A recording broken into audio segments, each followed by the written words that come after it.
গভীর সমুদ্রে মাছ ধরতে যাবেন মৎস্যজীবীরা। তার আগে সমস্ত রকমের প্রস্তুতি সেরে নিয়েছে মৎস্যজীবীরা, কিন্তু শেষ মুহূর্তে ট্রলারে ওঠার সময় দেখা গেল বড় বড় গোলাকৃতি বস্তু নিয়ে ট্রলারের দিকে যাচ্ছেন তারা।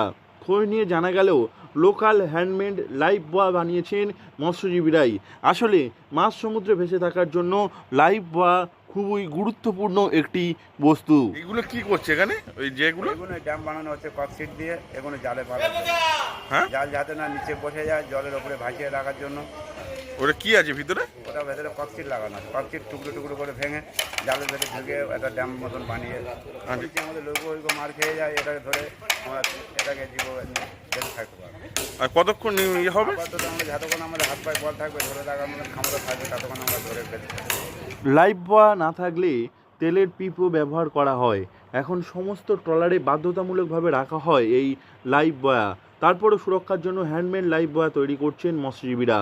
জালের দড়ি জাল দিয়ে প্রথমে বানানো হচ্ছে গোলাকৃতি শেপ, তারপর তার মধ্যে দেওয়া হচ্ছে ককশিট, থার্মোকল সহ আরও অন্যান্য বস্তু, যা জলে সহজে ভেসে থাকছে।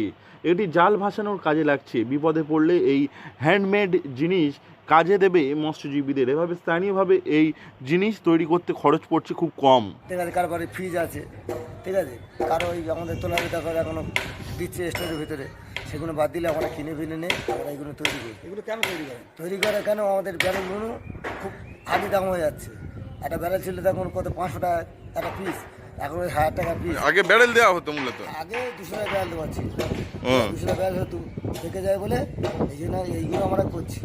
আর ব্যারেলের বদলে এইগুলো কি করছি, করছেন? জাল দিয়ে ওর ভিতরে জাল দিয়ে ওই থাম্বো দিয়ে পেশিং করে দেওয়া হচ্ছে। জাল ভাসানোর সঙ্গে সঙ্গে এই জিনিস মৎস্যজীবীদের বিপদের সময় কাজে দেবে বলে মত মৎস্যজীবীদের একাংশের। গভীর সমুদ্রে মাছ ধরতে যাওয়ার আগে মৎস্যজীবীরা এই জিনিস খুব সহজেই তৈরি করে ফেলেছেন।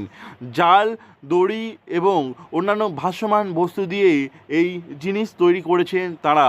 প্রত্যেকটি ট্রলারেই এই গোলাকৃতি বস্তু পাঠিয়ে দেওয়া হচ্ছে। এরপর সেগুলিকে ব্যবহার করা হচ্ছে জাল ভাসানোর জন্যে।